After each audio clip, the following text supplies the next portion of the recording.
Why Buddha warned against sensuality and lust. See what's really burning within. They say that, after his awakening, the Buddha surveyed the world with the eye of a Buddha. He saw all the beings in the world on fire with the fever of sensual desire, the fever of anger, the fever of delusion. And in the passage we chanted just now, the Buddha talks about how the eye is on fire with passion, aversion, and delusion. The ear, nose, tongue, body, and mind are burning with these things. Each of the senses is burning with these things. That's how things look to the Buddha. Now, to our eyes, things look very different. We see certain sights, sound, smell, tastes, tactile sensations as food that's really delicious, that we really like. And yet the Buddha is saying that we like fire. One of the difficult parts of the path is to allow for the idea that maybe the Buddha is right, that we see things wrongly. The image he gives in the texts is of a man with leprosy who's got all these horrible wounds. He has to cauterize them over fire to get rid of the itch. Then later he gets cured of his leprosy. He doesn't want to go near the fire anymore because now his perceptions are right. The fire is hot and burning. The message is that as long as we're unawakened, we're suffering from distorted perceptions. And it doesn't help that the body needs food in order to survive, and that certain things taste good while other things don't taste good. It's very easy to get attached to the flavors of those things, and from there we can attach to other flavors, the flavors of sights, the flavors of the sounds, all the way to the mind. So the first thing we have to reflect on is the danger of sensuality. Here, sensuality doesn't mean just lust. It means our passion for our sensual resolves, the plans we like to make about sensual pleasures. We actually spend more time and seem to get more enjoyment out of those plans than we do get out of the actual pleasures, out of the actual sensations. Thinking about food is often much more pleasant than actually eating it. Thinking about any sensual pleasure is more pleasant than actually experiencing it. Our real attachment is to the thinking. The mind is more on fire than anything else. But you have to look at what we do in order to gain those pleasures, all the selfish and grumpy and other things we do in order to get what we want. And once we've got it, how long does it last? Ajahn Suwat used to note two things.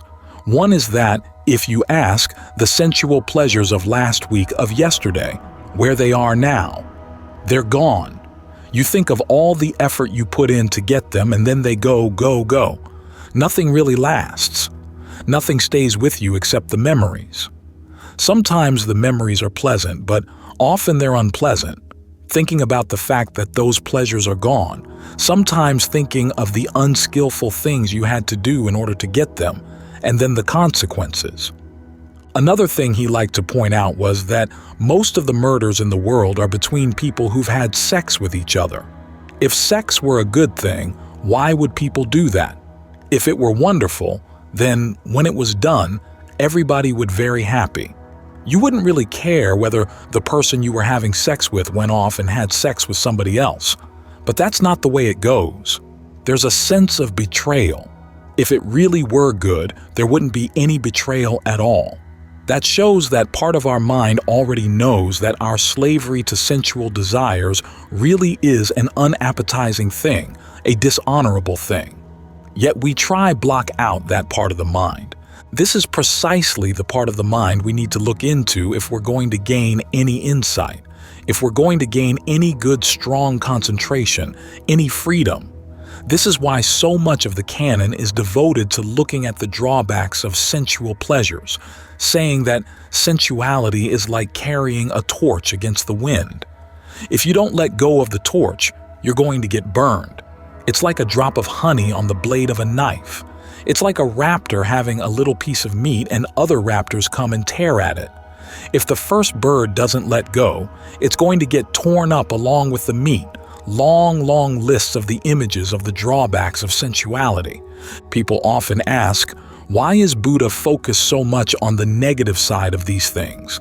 It's because we're so addicted to what we see as their positive side. We need to be reminded that there's a lot of negativity going on here so that the part of the mind that's going to say, yes, there are these drawbacks, can know it's not alone in the world. After all, most of the human society we live in is obsessed with sensuality. They say that anyone who wants to find a kind of pleasure that's not immersed in sensuality is crazy or warped or repressed or whatever, that there's something wrong with you. As a result, that part of the mind just gets starved, so that it feels all alone. What the Buddha is doing here is giving some food to that part of the mind, the part of the mind that wants a happiness that doesn't have to be tied down to these things. These contemplations will help incline the mind to want to find a sense of well-being, a sense of ease, of another sort, a sort that, as the texts say, is secluded from sensuality.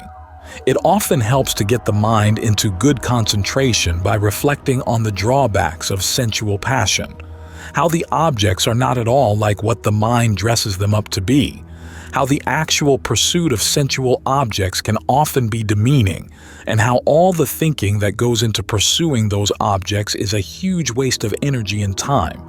There's a passage where the Buddha said that even though he doesn't praise sleeping a lot, you'd be better off sleeping than indulging in sensual thoughts. So it's good to think about the drawbacks of these things. It helps the mind be more inclined to get into concentration, and then the concentration helps provide you with an alternative form of pleasure. After all, if you're going to drop one form of pleasure, you have to find another one to take its place. This is why the pleasure of fully inhabiting the form of your body, which is a higher level of pleasure, is an important part of the practice. As the Buddha once said, you can know all you want about the drawbacks of sensuality, but if you haven't tasted at least the pleasure that comes from getting the mind secluded from sensuality, giving rise to a sense of ease and rapture that comes from seclusion, you're not going to be able to pry yourself loose from sensual desires. You need a higher pleasure, a more refined pleasure, a pleasure that can saturate your whole sense of the body to compare with the pleasure that comes from sensuality. This is why it's important that you develop a sense of ease and well-being inhabiting your body, relaxing the different parts of the body, easing the breath energy throughout the different parts of the body, getting the breath energy to feel good and allowing it to spread, and then enjoying it. That's an important tool for prying you loose from your sensual desires. When the Buddha says you're secluded from sensuality, it doesn't mean that you're losing all awareness of your senses. That's not what the word sensuality means. It simply means that the mind is not involved in its plans for sensual pleasures. Instead, it looks for pleasure right here with the breath. How can you relate to the sensation of the body in a way that allows that sensation to feel good? Some people have trouble focusing on the breath and getting the breath to move through the body. So if the concept breath energy in the body doesn't help, what way of conceiving the body sitting here does help? You might think of the cells, each little cell getting a little space, each cell getting full of nice energy coming from within. It doesn't have to come from any place else, just within the cell, and it feels good. Then each little cell joins in with the others, till the whole body feels good, so that you're breathing in such way that none of the cells feel squeezed. None of the cells feels that their energy is being depleted in any way. When you breathe in, they fill up. When you breathe out, they still stay full. Try holding that perception in mind. See if it helps. It's like that old image from Upasika Key for how your insight helps develop your concentration, and your concentration helps develop your insight. It's like your two hands washing each other. If you have just one hand washing itself, it doesn't get the job done. Your right hand has to help wash your left hand. Your left hand helps to wash your right hand. The two of them working together get cleaned.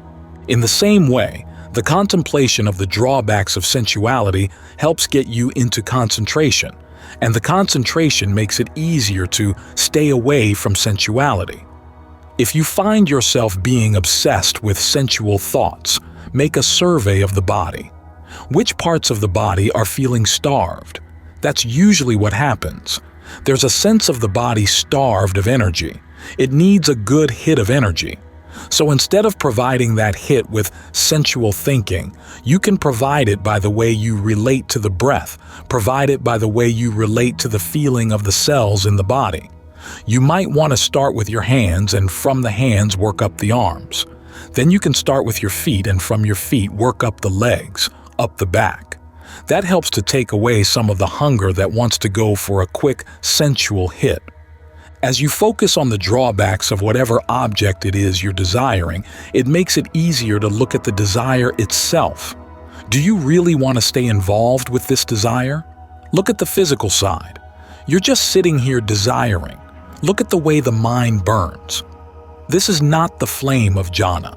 This is the flame of a fire that's very erratic, flickering all over the place. It's exhausting. Keep asking yourself, why is it that the mind wants to paint these pictures? The things that it desires. Why does it paint them in such a positive light? What does it get out of this? Sometimes there are the physical symptoms of feeling turned on, if it's sexual desire, and then there are other physical symptoms that go along with thinking about food, say, or thinking about any pleasure, thinking about music. Why do you need a sensual object in order to feel those good feelings? Can't you feel good in your skin simply by breathing, by focusing the mind on a different level? Why does it need to play these games with itself? This is why it's important is to step back from our normal views about sensual pleasures and be willing to admit, well, yes, they have their drawbacks. The part of the mind that feels nourished when you finally say, yes, the part of the mind that has been starved because you're focusing so much on your sensual desires. Give that part of the mind a chance to have some nourishment. Give it some space. Give it the opportunity to grow, because that's the part of the mind that will lead to freedom.